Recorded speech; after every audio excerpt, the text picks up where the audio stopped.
આપણે વાત કરીએ હવે રાજકોટની, તો આપણે ત્યાં ગુજરાતમાં એક કહેવત છે કે લોભિયા હોય ત્યાં ધુતારા ભૂખે ન મરે, અને આ કહેવત અક્ષરશઃ સાચી ઠરી છે. રાજકોટ શહેર ખાતે, જી હા, રાજકોટ શહેર ક્રાઇમ બ્રાન્ચ ખાતે 32 વર્ષીય યુવા વેપારી દ્વારા પોતાની પેઢી સાથે 64 કરોડ 80 લાખ રૂપિયાની છેતરપિંડી મહારાષ્ટ્રની કંપનીના 19 ભાગીદારો દ્વારા આચરવામાં આવી હોવાની વાત પોલીસ ફરિયાદમાં નોંધવામાં આવી હતી. જે અંતર્ગત રાજકોટ શહેર ક્રાઇમ બ્રાન્ચ દ્વારા મહારાષ્ટ્ર ખાતેથી 4 જેટલા આરોપીઓની ધરપકડ પણ કરવામાં આવી છે. તેમજ ક્રાઇમ બ્રાન્ચની પ્રાથમિક તપાસમાં કેટલાક ચોંકાવનારા ખુલાસાઓ પણ થયા હોવાનું સામે આવ્યું છે.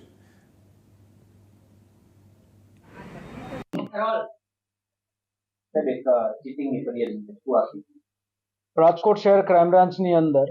પ્રશાંત કાનાબાર દ્વારા એક ફરિયાદ કરવામાં આવેલી હતી કે જેની અંદર તેઓની જે ધર્મભક્તિ કંપની છે તેણે એક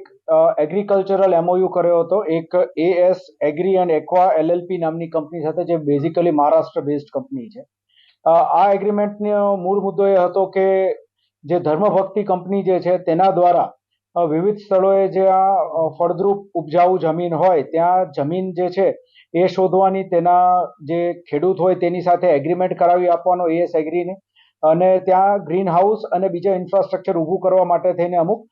ઇન્વેસ્ટમેન્ટ કરવાનું, અને તેની સામે તે લોકો દ્વારા જેટલું ઇન્વેસ્ટમેન્ટ કરવામાં આવશે તો 16 મહિના બાદ તે ઇન્વેસ્ટમેન્ટ 6 વર્ષ સુધી દર વર્ષે એટલું ઇન્વેસ્ટમેન્ટ મળતું રહેશે, પ્લસ જે હળદરની ખેતી એ જગ્યાએ કરવામાં આવશે તેમાંથી જે પ્રોફિટ મળશે તેમાં પણ એમનો ભાગ રહેશે. આ આખું જે એમઓયુ થયું એ બધું 2021ની અંદર મહારાષ્ટ્ર,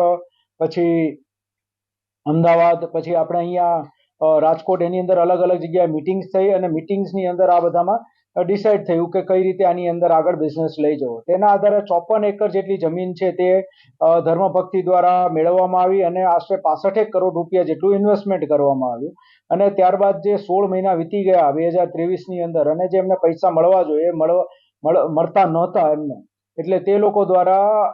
સામેની જે પાર્ટી હતી, જે એએસ એગ્રી છે, તેમના સંપર્ક કરીને તેના માટે થઈને જરૂરી માહિતી એમની પાસેથી મેળવવાની શરૂઆત કરવામાં આવી. પ્લસ જે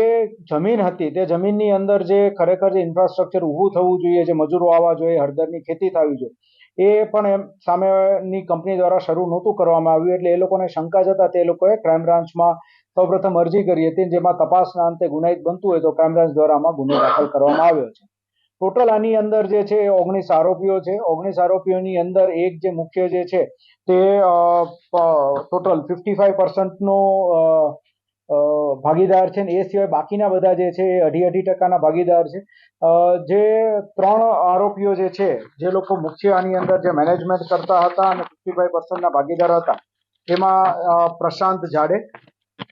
સંદીપ ચિંતામણ અને સંદેશ ખામકર કરીને જે છે તે લોકો જે રહ્યા એ લોકો ઓલરેડી ત્યાં મહારાષ્ટ્રની અંદર પણ આમની ઉપર ગુનો દાખલ થયેલો છે. તે ગુનાના કામે જેલમાં છે, અને હાલ ક્રાઇમ બ્રાન્ચની ટીમ દ્વારા બીજા 4 આરોપીઓ જે છે તેઓની અટક કરી 10 દિવસના રિમાન્ડ મેળવવામાં આવ્યા છે, અને તપાસ હાલ શરૂમાં છે, અને બાકીના આરોપીઓની ધરપકડ કરવા માટેની તજવીજ જે છે શરૂ